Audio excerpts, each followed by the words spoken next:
Buenas noches compañeros, me presento, mi nombre es Ángeles y soy licenciada en nutrición y actualmente curso la maestría en educación basada en competencias en la Universidad del Valle de México. Empezando por qué es el neoliberalismo. La palabra como tal es un neologismo formado por el elemento compositivo neo, que proviene del griego neos y significa nuevo, el sustantivo del latín y el sufijo relativo de doctrina o sistema ismos. El neoliberalismo surge como reacción a la intervención del Estado como garante de una mayor justicia social, es decir, del Estado benefactor, y toma fuerza gracias a los debacles de la economía capitalista del siglo XX, prácticamente las registradas a finales de los años 20 y la década del 1970. Para el neoliberalismo, el Estado debería cumplir únicamente sus funciones fundamentales como organismo regente en la organización de la sociedad, de modo que opone su intervención en el funcionamiento de la economía para así mantener rayas a las regulaciones e impuestos del comercio y las finanzas. Pero ¿cómo va de la mano el neoliberalismo y la globalización? El neoliberalismo experimentó una expansión mundial en las últimas décadas del siglo XX, lo cual se compaginó con el ascenso de la globalización como proceso de carácter económico, tecnológico y social, que produciría un mundo más compenetrado e interconectado a nivel mercados sociales y culturas. La expansión del sistema capitalista como producto de la caída de las economías comunistas, junto con principios propios de los neoliberalismos, tales como la limitación de las intervenciones estatal en las relaciones comerciales, la oposición de las regulaciones y los aranceles, todo ello bajo el esquema del libre mercado, ha ido provocando una unidad económica mundial con fronteras cada vez más abiertas y mercados comunes cada vez mayores, propia de una economía globalizada. Existen debates sobre si la globalización es producto del neoliberalismo o viceversa, aunque lo cierto es que la globalización crea las condiciones idóneas para el neoliberalismo, por lo cual podemos afirmar que son procesos complementarios. Hablando más y específicamente del neoliberalismo en México el neoliberalismo surge en la década de los 80, en un escenario de crisis económica durante el gobierno de Miguel de la Madrid, quien inicia la implementación de una serie de reformas neoliberales que se caracterizan por la privatización de empresas estatales, la contratación de Estados Unidos, la reducción de gastos públicos y una apertura de la economía distinguida por el incentivo de las inversiones de capitales extranjeros, la introducción al país de empresas multinacionales, etc.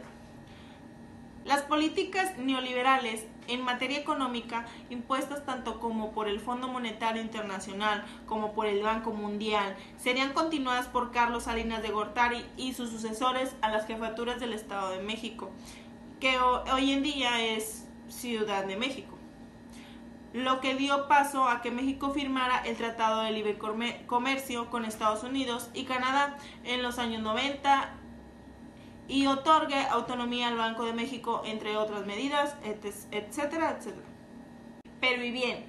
¿cómo afectan las políticas neoliberales a la educación? Pasamos de la idea de una educación como derecho básico de toda la ciudadanía a la idea de la educación al servicio de la economía, produciendo capital humano y por medio de la inversión personal y colectiva debe ser, por lo tanto, rentable en términos económicos. De este modo, la educación pierde el sentido formativo para tener uno grotescamente lucrativo.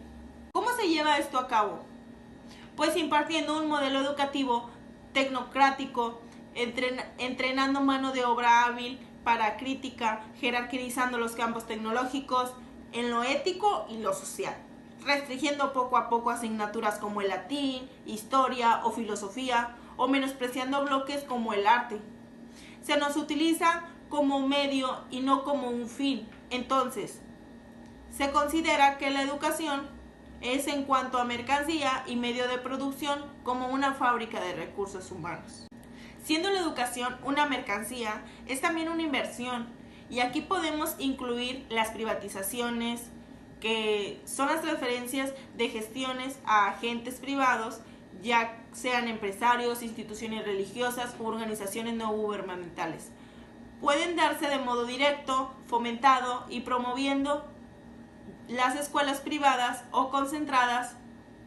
o de modo indirecto, poniendo una prueba final al que los alumnos deben obtener unos resultados para conseguir un título. Muchos de estos alumnos no están capacitados para obtener dichos resultados con lo aprendido en clase o en casa, y por ello necesitan clases externas, académicas, clases particulares, que solo pueden permitir pagar los alumnos de familias con rentas más altas, dejando en clara desventaja a las familias menos favorecidas. También se aumentan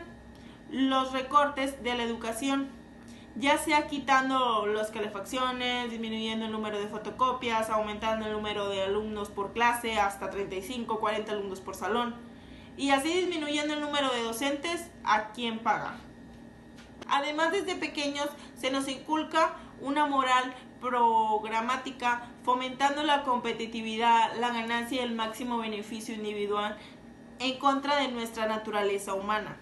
Por esta y muchas razones, mi propuesta es eliminar completamente las cuotas en escuelas públicas, ya que esto muchas veces es un bloqueo para la educación